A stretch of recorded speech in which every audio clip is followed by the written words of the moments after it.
Side note, if I seem annoyed or very agitated during this video, apologies, I'm just in a raging mood because of the weather.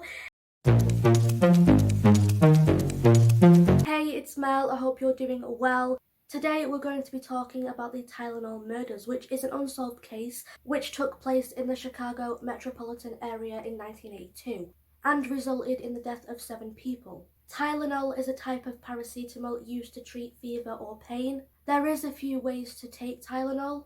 You can let it dissolve in water or you can take it from a spoon. The first victim of the Tylenol murders was a 12-year-old by the name of Mary Kellerman, who on the 29th of September passed away after taking an extra-strength Tylenol capsule. She died in the morning, and later on that same day, a man who was living in Arlington Heights in Illinois named Adam Janus, aged 27, also died after taking the same medication. 2 of Adam's family members also passed away after taking the Tylenol. Adam died in a hospital and the doctors said that his blood pressure was very low. After the passing of the 3 Janus family members, the police began investigating. A connection in the case was soon made by 2 firefighters who were talking about the case and how it was strange that Mary Kellerman and the 3 Janus family members had all taken Tylenol before dying suddenly. An examination was done on the Tylenol capsules that the victims had all taken, and it was revealed that all the capsules had been laced with 65 milligrams of potassium cyanide.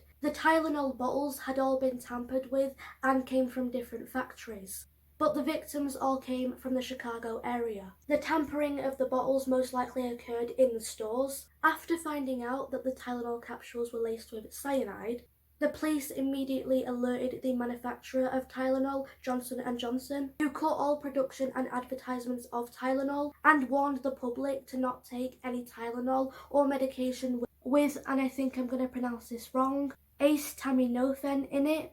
I think that's how you pronounce it. Despite the huge public warning, it would be too late for 3 people who ended up taking Tylenol and would die suddenly. Their names were Paula Jean Prince, age 35 from Chicago, Mary Rayner, age 27 from Winfield, and Mary McFarlane, age 31 from Elmhurst. Mary Rayner and Mary McFarlane both died on the 30th of September.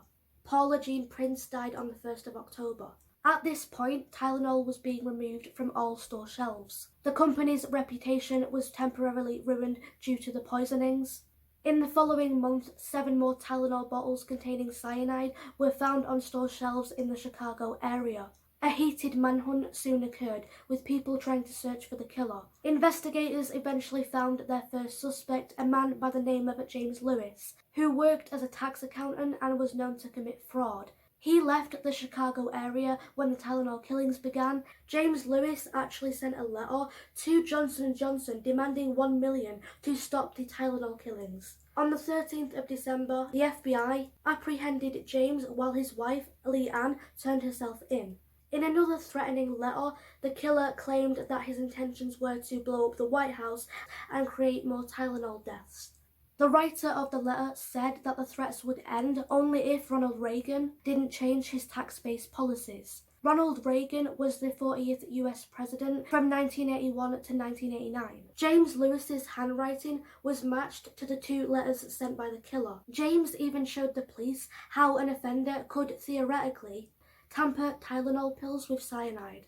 James claimed that he did this to help out. There was actually CCTV footage of an unidentified man in one of the affected drugstores. The man was watching one of the victims, Paula Jean Prince. She was also in the store buying Tylenol, and Paula is seen in the footage. This unidentified man looks a lot like James Lewis, but despite all this, James had an alibi as to his whereabouts. He said that he was with his wife in New York City, though he reportedly travelled to the East Coast as the poisonings began. James Lewis was never convicted of the Tylenol murders, but he was found guilty of extortion and mail and credit card fraud. He was sentenced to 20 years but only served 13 and was on parole in 1995. James was the prime suspect in the case, though there were others, including Roger Arnold, who was sentenced to 30 years in prison for second-degree murder, but he only served half of the sentence. He also had a nervous breakdown after becoming a suspect in the Tylenol murders. He was investigated by police but later cleared. The next suspect is Laurie Dan, who was an American murderer.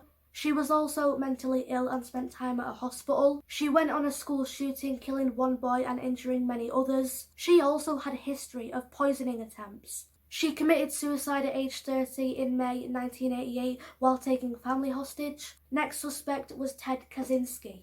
From 1978 until his capture in 1996, Ted was responsible for the death of 3 people and injuring 23 others in a prolonged campaign of mail bombings, targeting mainly airlines and universities. All of Ted's early attacks targeted the Illinois area. Ted denies any involvement in the Tylenol murders and claims that he has never been in possession of potassium cyanide. A retired special agent and chief of the FBI, John Douglas, was one of the first criminal profilers. Active from 1970 to 1996, he has written books on criminal psychology and met serial killers such as Ted Bundy, Edmund Kemper, and Charles Manson, among others.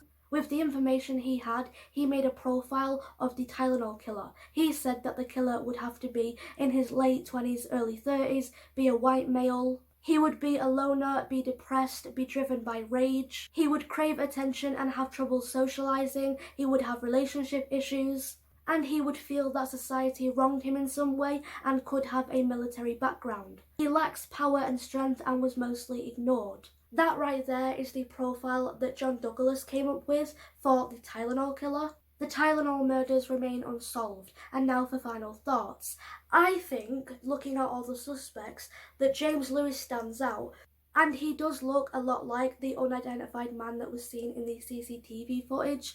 Me being honest here, this type of killer scares me because he not only has no motive, he's killing at complete random. That is just insane, and that type of person needs to be locked away. I don't know if James Lewis is still alive. I hope this case does get solved because it doesn't sit well with me. It's just crazy. Quick side note before I go, I might be taking a bit of a break from YouTube. I'm not quitting YouTube, I will never quit YouTube. But my 4-year-old brother Matthew, who you've all seen in my previous videos, he is pretty much now done with nursery and he will be starting school full-time in early September, and that is when I'll be back posting videos with more content, and hopefully my videos will be better quality than they are now, because in August I will be buying a camera, a mic and a new tripod. I hope you guys can understand. I'll try and post videos when I can, but I will be back full-time in September with fresh face, new content and new equipment. As usual, thank you for watching and I'll see you very soon. Take care. Bye.